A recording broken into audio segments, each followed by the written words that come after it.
All right. Guten Morgen. Good morning.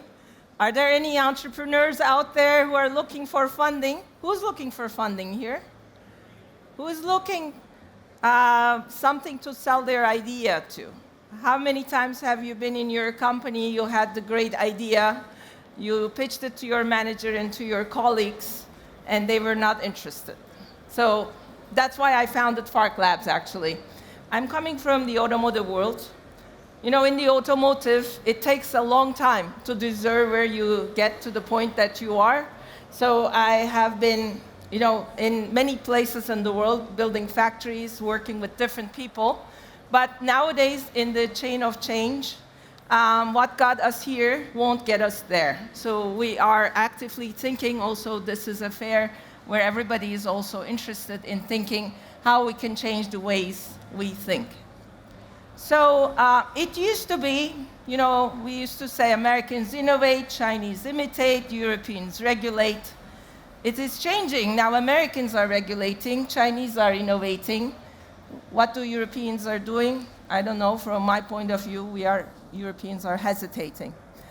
So this chain is constantly changing. It used to be a time where Japanese were innovating, and it changes. So how do we take our place in the world where everything is changing? Look at the ways the capital is moving. The capital, how is the money thinking? There is old capital. There's a lot of old capital in Europe right now. There's brave capital. Brave capital is something like you have a company, you have a factory, and then you open another factory in another country. That's brave, but that's not bold. In order to do really extraordinary thing, you have to think bold. And then there is a hesitant capital who doesn't know what to do.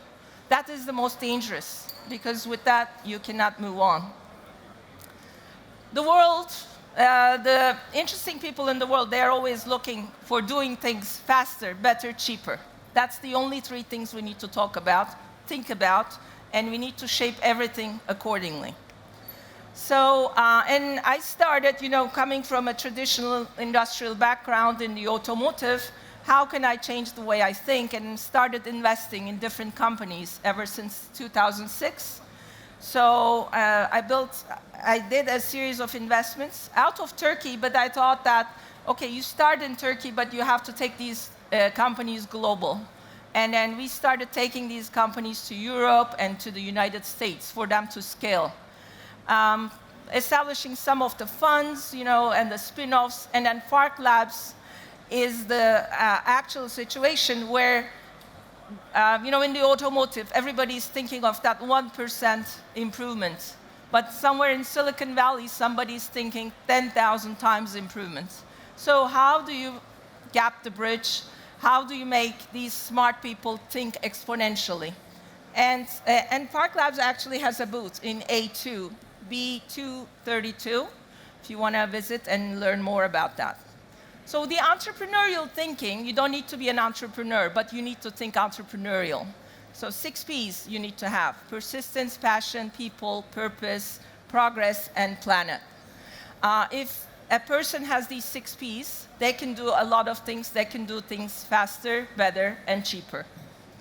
And you need to think globally. When one opportunity exists in one country, the other opportunity exists somewhere else. You have to be able to connect the dots. So we are in Helsinki in Europe, we are in Lisbon, we're in Turkey in many places, and we're in Michigan, because that's where the automotive industry is, and that place also needs a lot of innovation. So we are like the chief opportunity officer of companies, of countries, and of people. So whoever wants to be in that game, we work with them. And why does a company need a chief opportunity officer? Because we make all these departments about risk, measuring risk, avoiding risk. And who is really measuring the amount of lost opportunities in the world? Nobody can really, you cannot ask your manager, how many opportunities have you missed this year? You don't know, because he won't tell you. So, but if you have an external party catching for opportunities with you, you can hold them accountable, and then they don't really care whether you are their boss or the shareholder. So people, companies need an external innovation party to work with. and to build an investment portfolio approach to innovation. You cannot just have one thing to innovate on all your life. A company cannot work just on one area of innovation. It's a portfolio, because one innovation will save you tomorrow, the other will save you in the midterm, and then the rest will save your future. So you have to build a portfolio, and you cannot build it all on your own. You have to collaborate with people who can do that. So we've been investing since 2016 in different deep tech companies. Our first investment was in ChargePoint in 2016. At that time, it was one of the only growing charging networks in the States.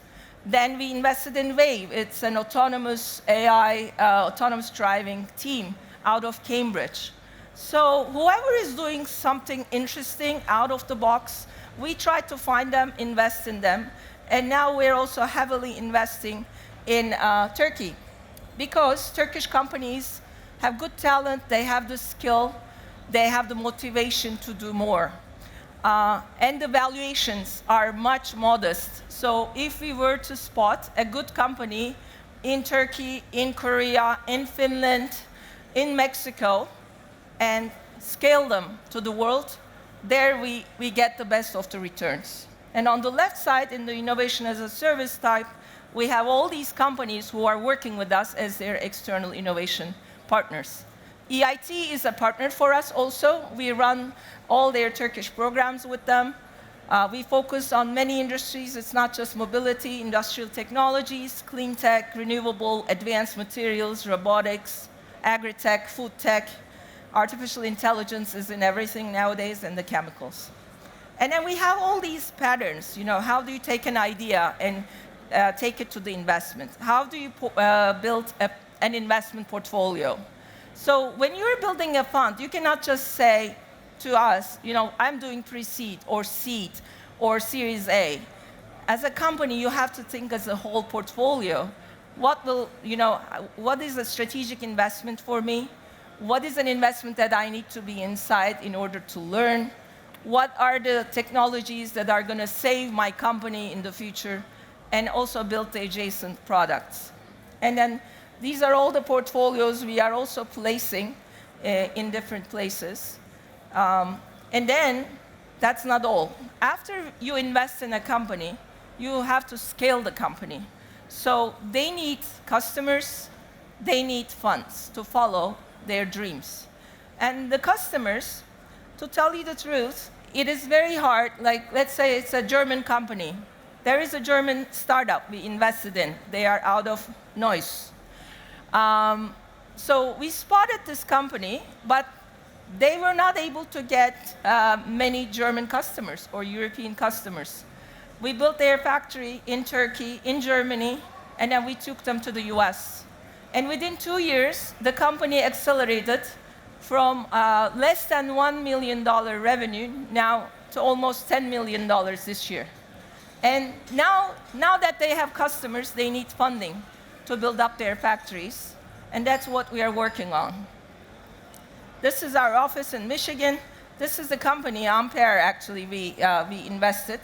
So 2 German engineers, 1 Turkish engineer coming together. It's a great collaboration opportunity. Cycle also is a radar and sensor company in our portfolio.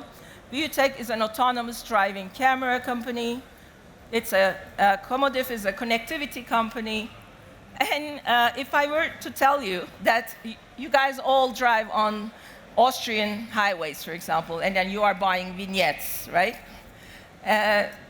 These guys, somewhere in Anatolia, in Turkey, they are selling most of Europe's vignettes. Look at that. They have 1.5 million euros revenue already, selling vignettes to European people out of Turkey. So they have this app that you can use as a fintech, mobility as a service. They are doing your penalty managements, all the parking managements, and you can all use everything from your dashboard.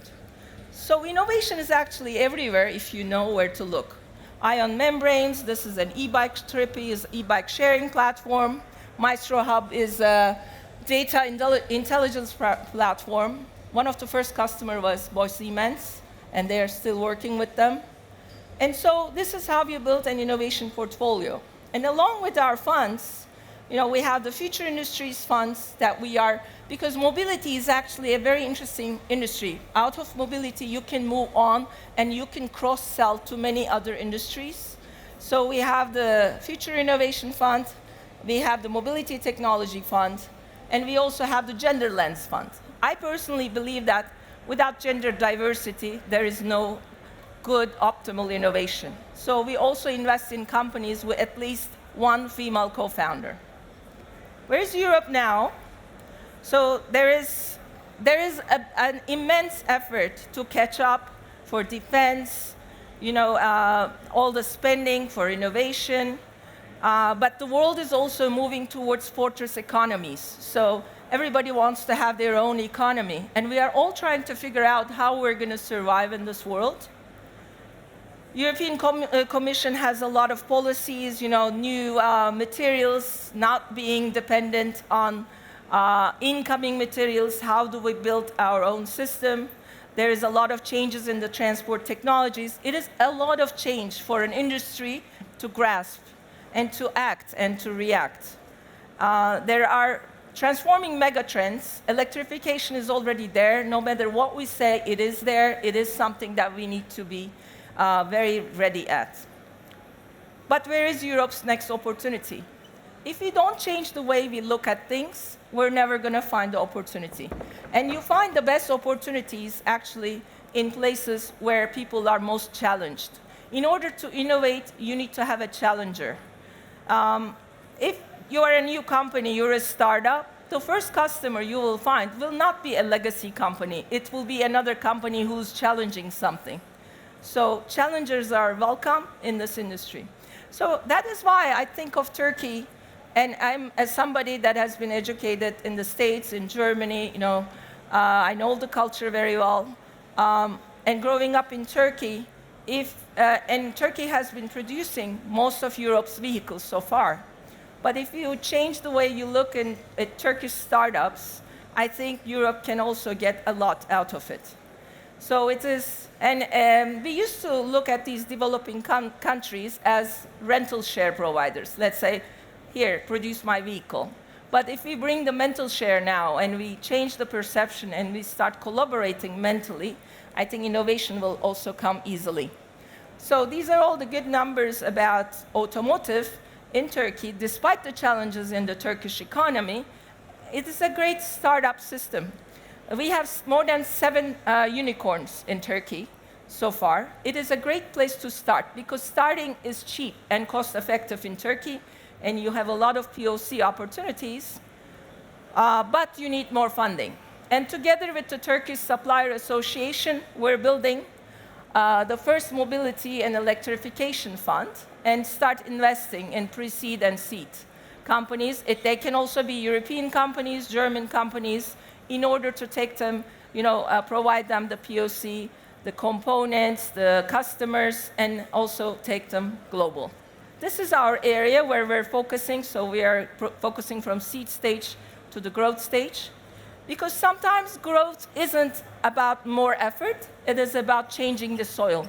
You find a great company, you change the country, and then the seed starts growing. So if our countries, Europe and Turkey, if we don't start taking each other's risks, we are going to have much more risks around the world in the changing environment. So this is our thesis in the fund. And seeds and countries, they don't grow together. It's separately, I'm sorry. It's very hard to be a lonely tree. But when you start building, many trees, we can become a forest. Thank you very much. And then if you would like to visit and learn more about how you can get more investment, and if you are a legacy company looking for opportunities and how to scale yourself and opening to the new innovative ideas, you can visit us. Thank you for listening. Thank you. Thank you.